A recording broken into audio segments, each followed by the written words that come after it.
할 수 없다고. 오늘 오후에 증거할 하나님의 말씀의 제목은 신령한 성전 건축, 고린도전서 3장 10절로 23절을 본문으로 신령한 성전 건축, 한번 따라서 해볼까요? 신령한 성전 건축. 신령한이란 말은 아무튼 신령하게 들리지만 잘 이해하기가 어렵죠. 신령한 성전 건축하면 성전을 건축한다는 의미를 이해하겠는데, 신령한 성전 건축이란 게 뭔가? 즉 영적인 성전 건축이란 말이고, 영적이라 하면 우리 눈에 보이지 않는 성전을 건축한다, 그런 말이에요. 예배당도 일종의 성전이라고 말할 수 있다고 했죠. 그런데 보이는 예배당 성전이 아니고 보이지 않는 성전, 우리 모두는 다 이 보이지 않는 성전을 건축하는 건축자의 위치에 있습니다.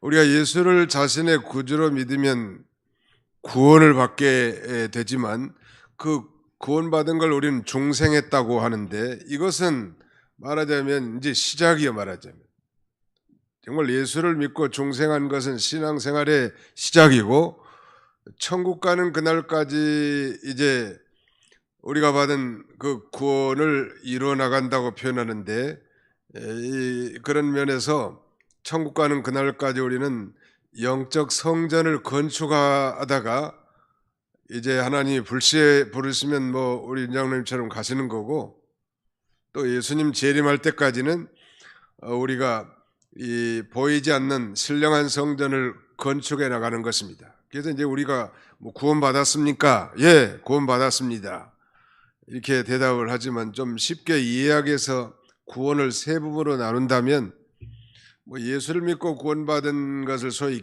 기본 구원이라고 말할 수 있습니다. 기본 구원.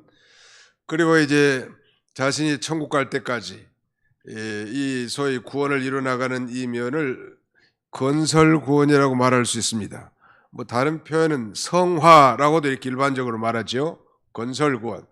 그 다음에 우리가 죽음과 동시에 이제 영화롭게 되는데, 이것을 영화 구원, 이렇게 쉽게 나누어 생각할 수 있습니다. 이걸로 나눈다는 건 좀 우습긴 하지만, 바로 예수를 믿고 구원받으면 하나님의 자녀가 되고 천국 가고 의롭다 칭함을 받고 하나님의 백성 되고 하나님의 축복이 가득 다 부어지지만, 그러나 천국 가는 그날까지 이 말하면 자신의 구원을 이뤄나가는 건설 구원을 건설해 나가는데, 이것은 말하자면 성전 건축과 같단 말이에요. 성전을 건축하는 것 같아요. 누가 잘 건축했을까? 누가 그 성전을 잘 지었는가에 따라서 이제 하나님 앞에 상급을 받게 됩니다. 전에도 말씀드렸지만, 심판에는 두 종류가 있다고 그랬죠. 하나는 공심판, 하나는 사심판. 공심판은 정죄의 심판이고, 사심판은 상급의 심판이라고 말한다고 했습니다. 예수를 믿지 않는 사람은 이 공심판을 받아요. 즉 믿지 않는 그 죄 때문에 하나님 앞에 정죄를 받아 저 영원한 지옥에 들어가는 것입니다. 그러나 예수를 믿는 사람은 그 정죄 심판에 이르지 않고, 이제 예수 그리스도의 재림 시에 그리스도의 심판대 앞에 서서 소위 사심판을 받게 됩니다. 이것은 상급 심판이라고 말하는데, 이제 자신이 행한 것에 따라 상을 받게 된다는 거예요.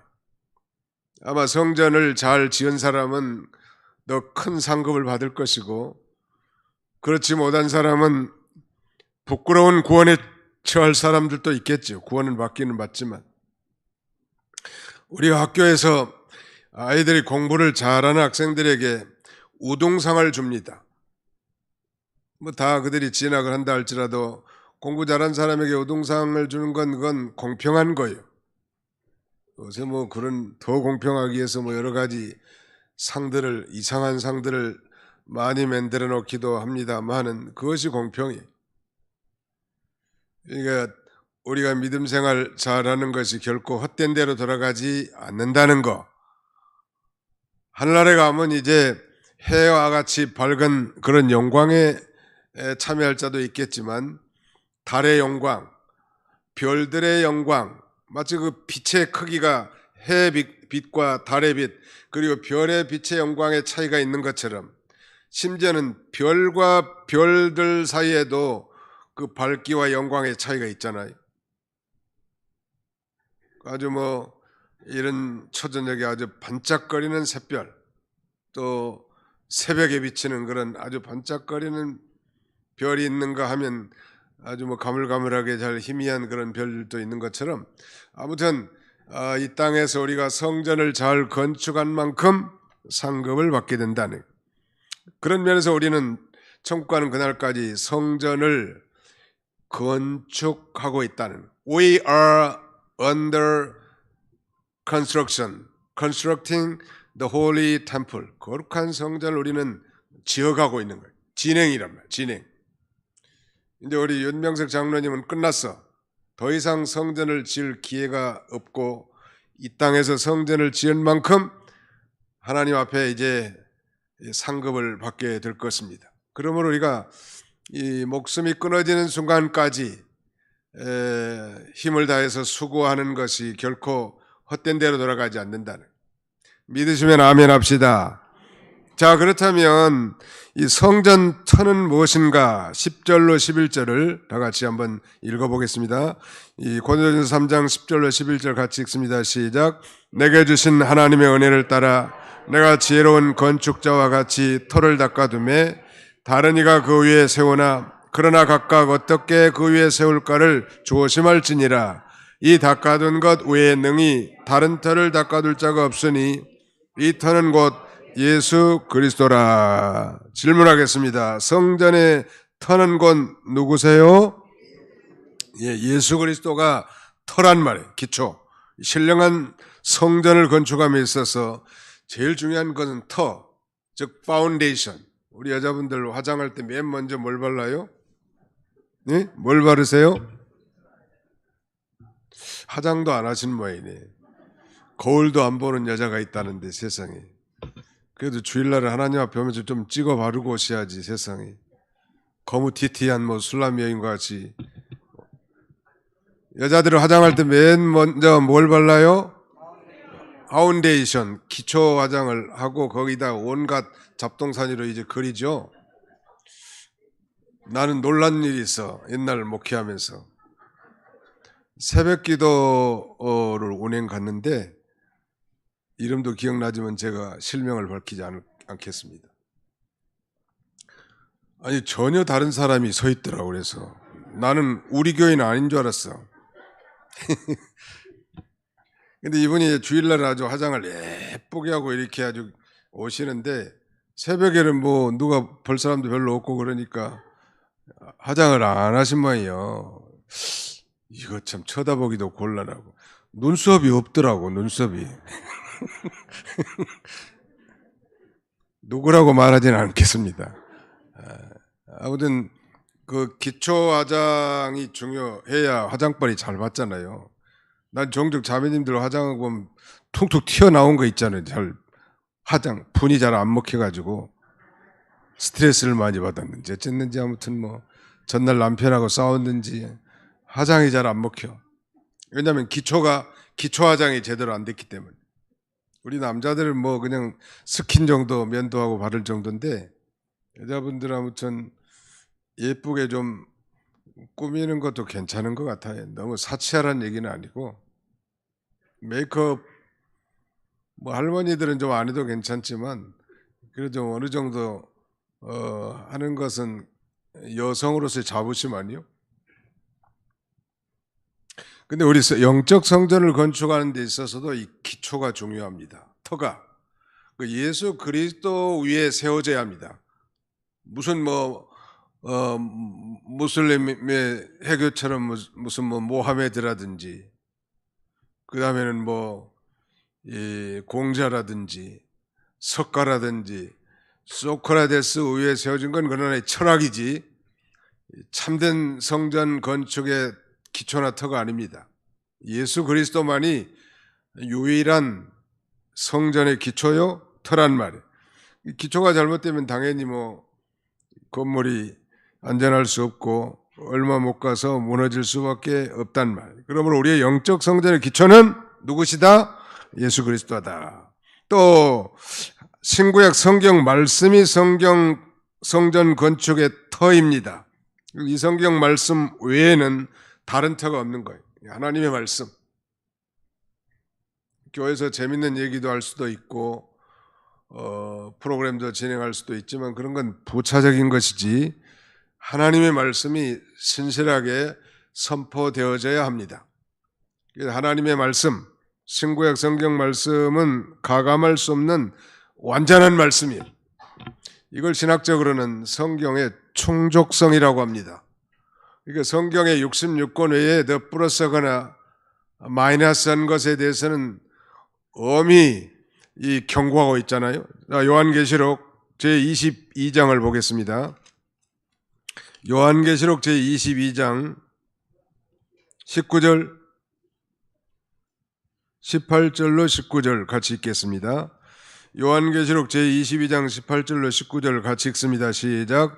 내가 이 두루마리의 예언의 말씀을 듣는 모든 사람에게 증언하노니 만일 누구든지 이것들 외에 더하면 하나님이 두루마리에 기록된 재앙들을 그에게 더하실 것이요 만일 누구든지 이 두루마리의 예언의 말씀에서 제하여 버리면 하나님이 이 두루마리에 기록된 생명나무와 및 거룩한 성에 참여함을 제하여 버리시리라. 이 두루마리 예언은 성경 말씀이고 직접적으로는 요한계시록의 말씀이겠지만 모든 성경 말씀에 가감하는 자는 거기에 따른 하나님의 이 벌을 받게 된다는 것. 이번에 일본의 유력한 정치 지도자 아베란 사람이 피격됐는데 요새 이제 신문에 계속 나온 내용들은 그거예요. 이 아베와 그의 할아버지 기시다인지 아무튼 이 사람들과 이 통일교하고 아주 밀접한 관계가 있음이 속속 드러나고 있습니다. 그래서 아베를 죽인 그 총격범은 어머니가 이 통일교에 빠져가지고 재산을 다 아마 살림이 기울 만큼 다 바친 거예요. 아마 10억 이상 바쳤단 말이 있는 것 같은데, 문제는 이 통일교가 얼마나 잘못된 사이비한 이단인지 이제 제1세대인 문선명은 죽었고 그 젊은 여자를 하나 취해가지고 이화여대 대학생을 자기 아내로 취해가지고 참 어머니라고 올려주면서 이렇게 같이 살다가 이제 그 부인 이름이 한학자라고 하는데 요새 그 한학자는 그렇게 주장한대요. 자기가 독생녀라는 거예요. 참 기가 막히려니. 독생자는 오직 누구밖에 안 계세요? 예수님밖에 안 계신데 독생녀라는 게 세상에. 자기 아버지도 있고 어머니가 있는 사람이 그렇게 쌩 거짓말하면 되겠냐는 말이에요. 그래서 목사인 제가 이번에 생각한 것은 이것은 아베가 악을 행해서 하나님의 심판하는 것도 되겠지만은 통일교의 잘못된 것을 하나님이 여지없이 다 드러내가지고 심판한 것이다. 저는 이렇게 생각합니다. 통일교는 그 피가름 종교라는 거예요. 혼음 종교예요. 혼음 종교. 아주 잘못된 종교입니다. 하나님이 오래 참으시다가 때가 되니까 신천지도 다 코란을 통해서 다 들춰내버리고 통일교도 다 들춰냈는데 문제는 이 통일교가 일본의 자민당과 아주 긴밀한 연계를 갖고 있다는 거 아니에요? 참 신기한 일이요. 그러면서 아주 일본의 정치 세력과 이 결탁이 돼가지고 통일교가 세력을 확장시킨 겁니다. 하나님께서는 가만히 계신 것 같지만 반드시 하나님을 대적하여 높아진 것들 반드시 심판하신다는 것을 우리에게 보여주는 거예요. 요새 전쟁 일으킨 푸틴도 걱정이요. 세계를 다 지금 혼란에 빠뜨리고 있단 말이에요. 물론 악한 자도 악한 날에 하나님이 쓰시긴 하겠지만은 그 무고한 나라를 침략해가지고 영토를 빼앗고 번번하게 다니고 있단 말이에요. 아무튼 이 통일교 그 기초가 잘못되는 거예요. 하나님이란 말은 거기서도 쓰긴 하지만 문선명이가 말하자면 뭐 재림주 정도로 생각하는 거예요. 거기도. 그다음에 신천지도 마찬가지. 하나님이란 이름도 부르고 뭐 복음이란 얘기도 다 쓰지만은 이만희가 약속의 사자, 곧 재림주라는 게 말하자면, 예수라는 게 말하자면 그러니 얼마나 가증스럽냐는 말이에요. 하나님께서 이 땅에서도 심판하지만 완전하게 심판하지는 않을지라도 반드시 저들을 위해서 예비된 정말 뜨거운 풀무불이 지옥에 불못이 예비되어 있을 것입니다. 반드시 거기 심판을 받게 되는 거예요. 우리가 그런 유혹에 빠지지 않아야 합니다. 우리 영적 성전의 유일한 기초는 예수 그리스도고 하나님의 말씀이란 말, 하나님께서 사도와 선지자들을 통해서 신구약 성경을 기록해 놨는데 그 신구약 성경의 핵심 요지가 예수 그리스도예요. 그리고 예수 그리스도가 바로 성전의 터고 그 위에다 이제 성전을 지어 나가는 것입니다. 그걸 조심하라고 하지 않았습니까? 그래서 에베소서 2장 20절에 보니까 너희는 사도들과 선지자들의 터 위에 세우심을 입은 자라 그리스도 예수께서 친히 모퉁이 돌이 되셨느니라. 너희는 한 건 곧 구원받은 성도들인 에베소 교인들은 바로 사도들과 선지자들의 터, 즉 예수 그리스도의 터에 세우심을 입은 자라고 그렇게 말씀하고 있습니다. 성전의 터는 예수 그리스도. 그렇다면 성전을 지을 건축 재료는 뭔가? 12절을 다 같이 한번 읽어보겠습니다. 고린도전서 3장 12절입니다. 시작. 만일 누구든지 금이나 은이나 보석이나 나무나 풀이나 집으로 이 터 위에 세우면, 만일 누구든지 금이나 은이나 보석이나 나무나 풀이나 집으로 이 터 위에 세우면 각 사람의 공적이 나타날 터인데 그날의 공적을 밝히리니 이는 불로 나타내고 그 불이 각 사람의 공적이 어떠한 것을 시험할 것입니다. 여기 성전 짓는 재료가 6가지가 나와 있는데 이것을 2가지로 분류하면 하나는 불에 타지 않은 재료고 다른 하나는 불에 타는 재료입니다. 금은 보석은 불에 타지 않은 재료고 나무나 풀이나 집은 불에 타는 재료예요. 불탈 재료와 불타지 않는 재료. 어떤 집이 더 좋을 것 같아요? 불나면? 불타지 않는 재료겠죠, 당연히. 미국에는 가보니까 집 짓는데 되게 다 나무로 지어요.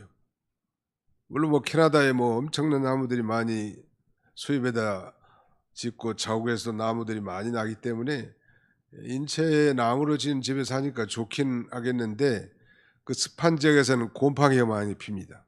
그래서 그 전에 신문에 보니까 미국의 집에 아무리 곰팡이를 제거하려고 해도 제거가 안 되니까 아예 그 집을 불살라 버리더라고. 나무로 지었기 때문에 홀라당 다 타버려요. 미국 집은.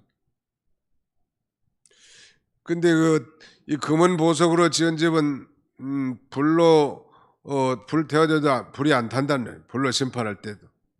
그 나무나 풀이나 집으로 지은 집은 불타는 거예요. 그러니까 우리가 영적 성전을 짓는데도 우리 가운데도 어떤 이는 금은 보석으로 집을 지은 사람이 있고 어떤 사람은 나무나 풀이나 집으로 영적 성전을 건축하는 사람이 있습니다. 영적 성전을 건축한다는 말을 풀어서 설명하자면 우리 중생한 그리스도인이 성령의 인도를 받아 하나님의 말씀과 하나님의 뜻대로 자신의 신앙의 인격을 건설해 나가는 거예요. 그게 바로 실력자죠, 말하자면.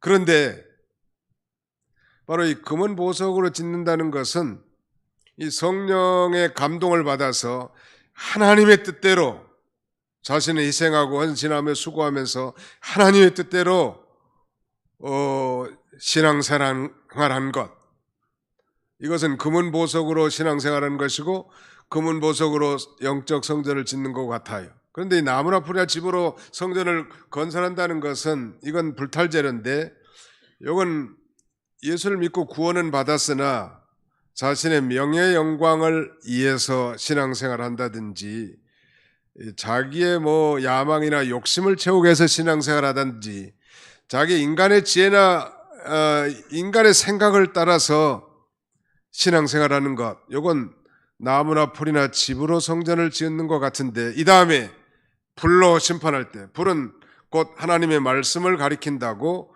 에레미야 5장 14절에 말씀하고 있습니다. 하나님의 말씀으로 이제 심판하면, 말씀의 불로 심판하면 성령의 감동을 받아서 하나님의 뜻대로 하나님의 나라와 영광을 위해서 한 것은 영원히 남아있는 일이지만, 똑같이 믿음 생활한다고 하면서도 자기 욕심이나 인간적인 어린아이 수준의 인간적인 지혜나 시기나 비방이나 이런 사람은 오래 믿었어도 그건 다 불탈 것처럼 이 다음에 불로 심판할 때는 다 타버리니까 공력이 남아있지 않고 받을 상급은 없는 거예요.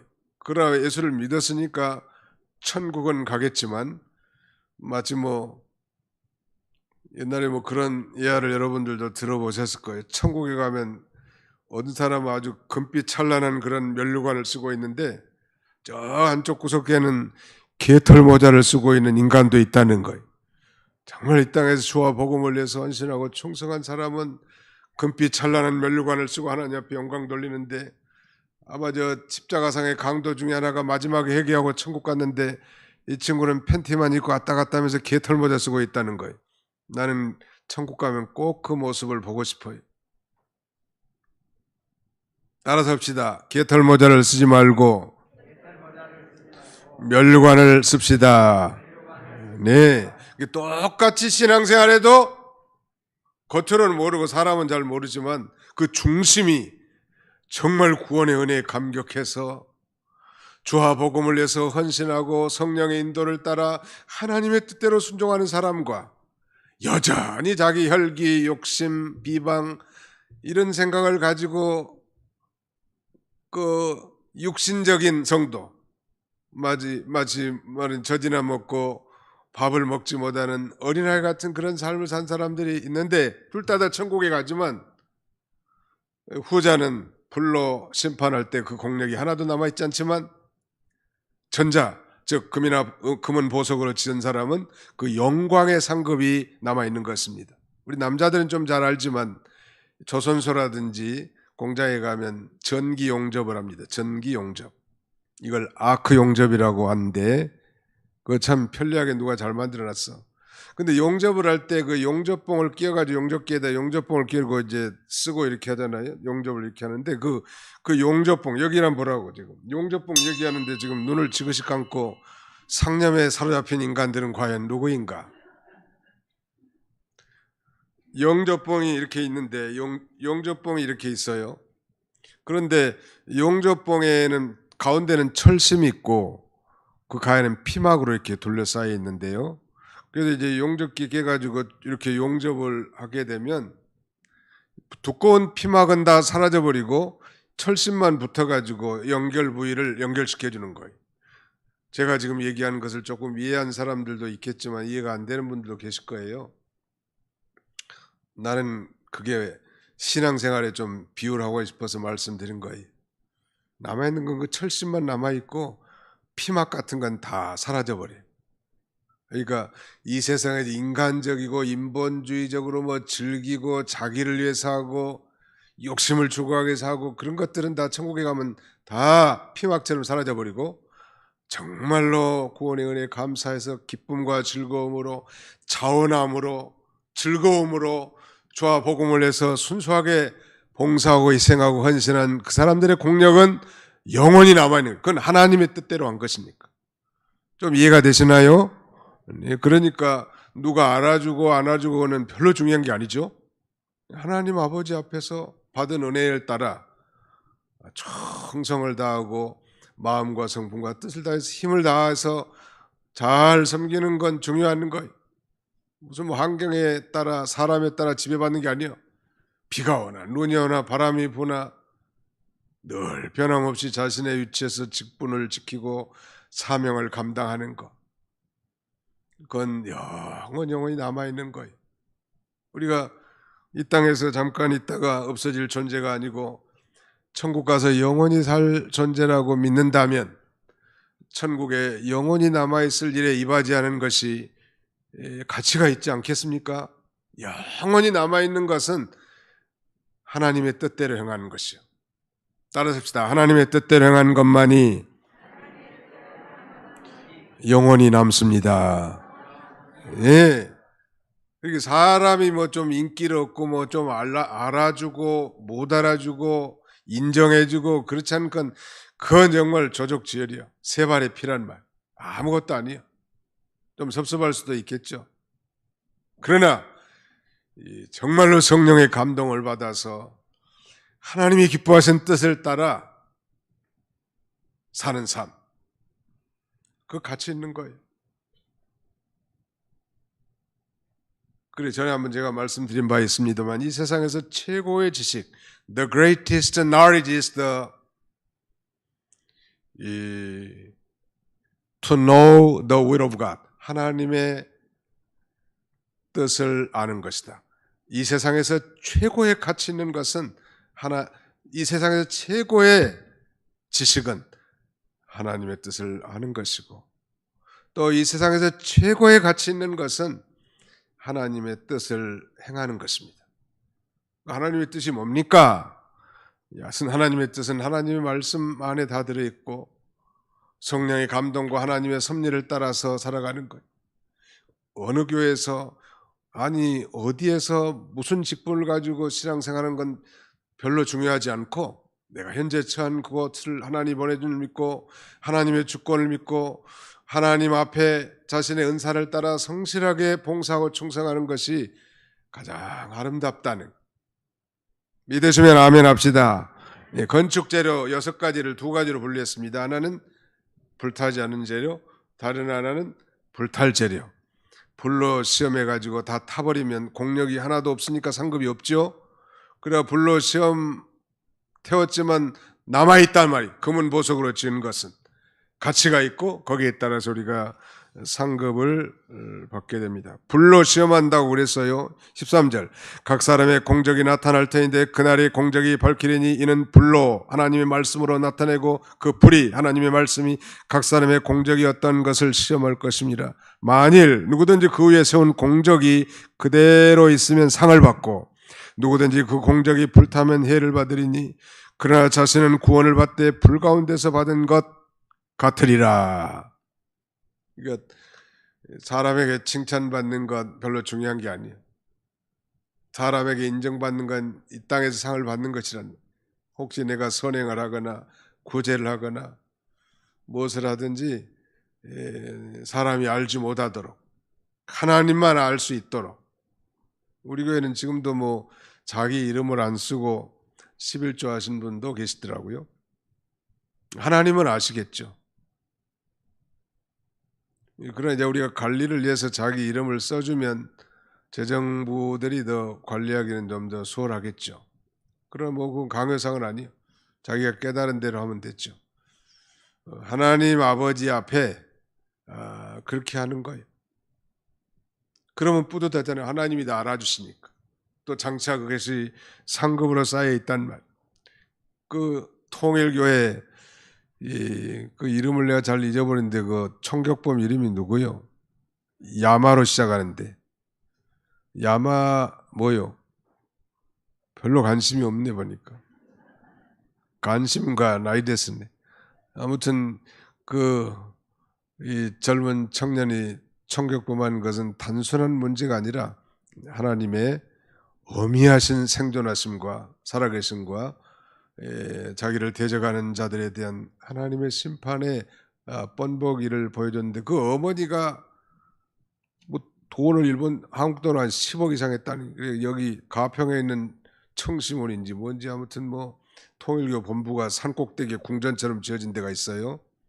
거기도 뭐 많이 왔다 갔다 하는데 아마 그렇게 돈 많이 내니까 아마 통일교 지도자들이 많이 인정해 준 모양이에요. 아주 칭찬해 주고. 그 사람에게 보이려고 한 거고 그건 사이비한 것이니까 사람에게 안 보이게 한 것도 그건 그야말로 공연불이에요. 공연불. 쓸데없는 짓이란 말. 이 바른 신앙, 참된 신앙을 가지고 하나님을 섬기는 게 얼마나 큰 축복이에요. 그런 면에서 저와 여러분들은 다 축복받은 사람들이에요. 믿으시면 아멘 합시다. 예, 무슨 뭐 사람에게 보이려고 하나요 우리가? 나를 구원해 주신 하나님 아버지 앞에 감사해서 자신의 직분을 따라 알아주든지 알아주지 않든지 겸손히 그 자리에서 늘 예배를 드리는 우리 윤명석 장로님은 인물도 어떻게 그렇게 잘생겼고 키도 크고 앉아있기만 해도 은혜가 되는 양반인데 그 자리가 홀랑 비어. 잠시 잠깐이라. 잠시 잠깐이요.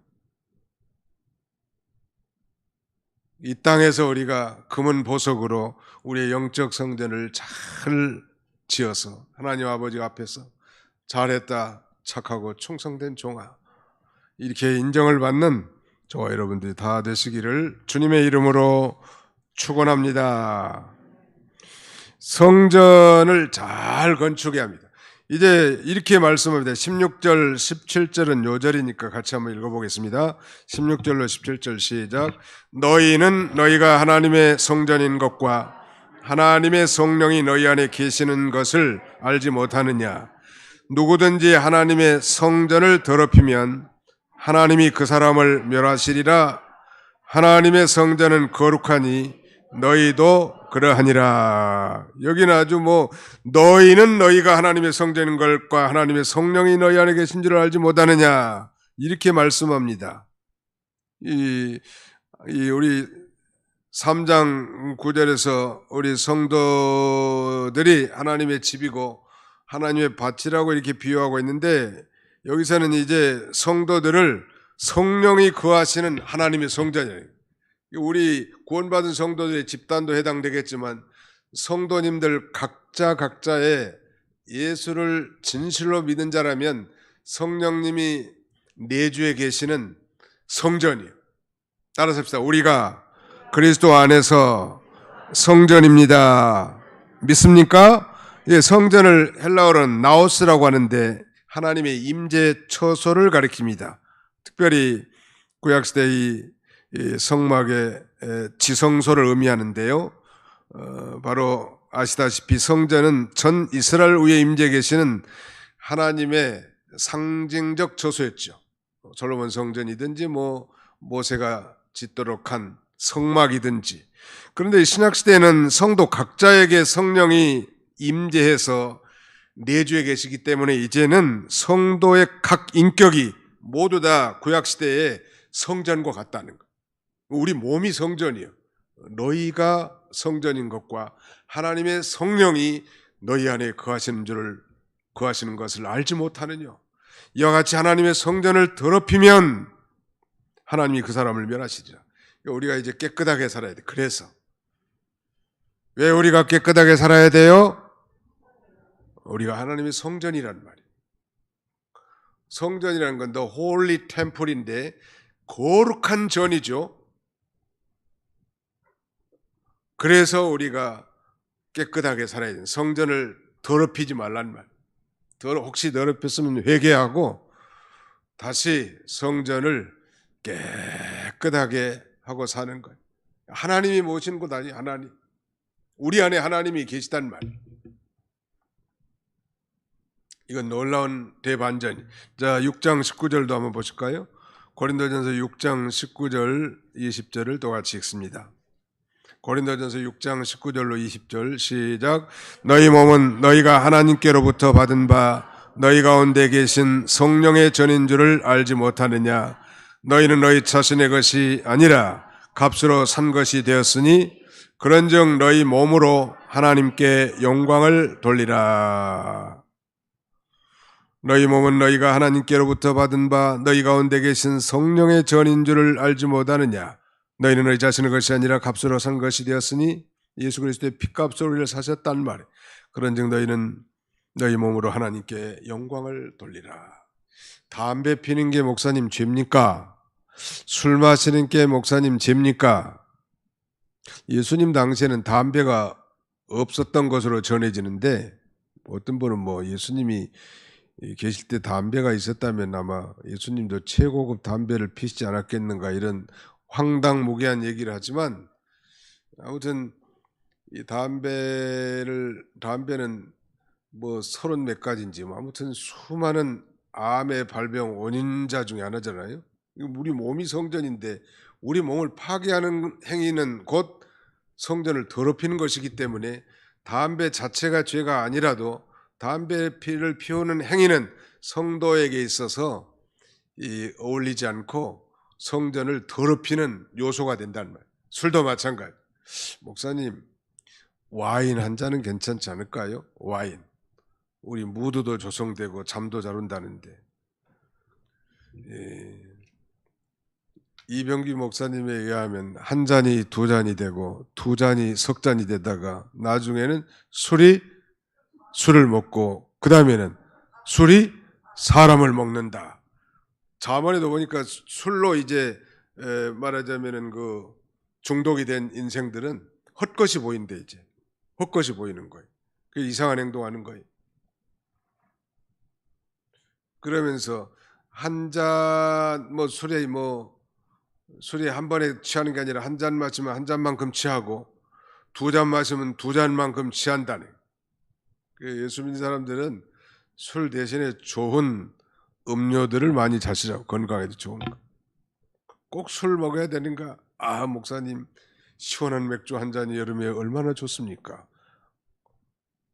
그래도 예수 믿는 사람은 술 마시면 안 돼.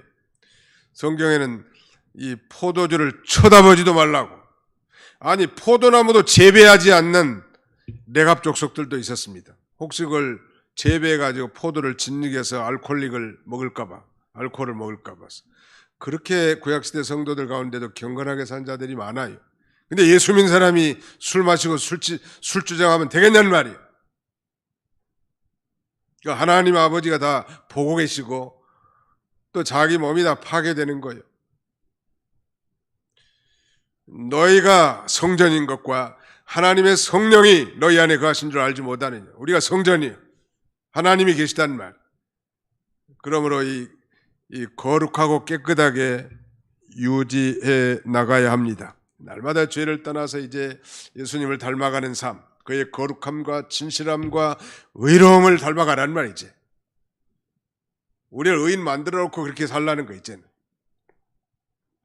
영적 성전 건축을 잘해서 이 다음에 예수님 재림할 때 큰 영광과 상급에 참여하는 저와 여러분들이 다 되시기를 주님의 이름으로 축원합니다. 거룩하신 우리 아버지 하나님 감사합니다. 시간에 고린도전서를 통하여 영적 성전 건축을 우리가 살펴보았습니다. 성전 건축의 기초는 바로 예수 그리스도라고 했고, 나무나 풀이나 집으로 성전을 건축하는 자들이 아니라 금은 보석으로 정말 불로 심판했을 때도 남아있을 그런 하나님이 기뻐하시는 하나님의 뜻을 따라 성전 건축을 잘함으로 하나님 앞에 이 칭찬받고 인정받고 상급을 받는 우리 모두가 다 되게 주옵소서. 날마다 중생한 영이 성령의 인도를 따라 하나님의 말씀으로 우리의 신앙의 인격을 건설해 나가서 예수님을 닮아가는 작은 예수들이 다 탄생하도록 우리 하나님께서 함께 주시옵소서. 예수님의 이름으로 기도하옵나이다. 아멘.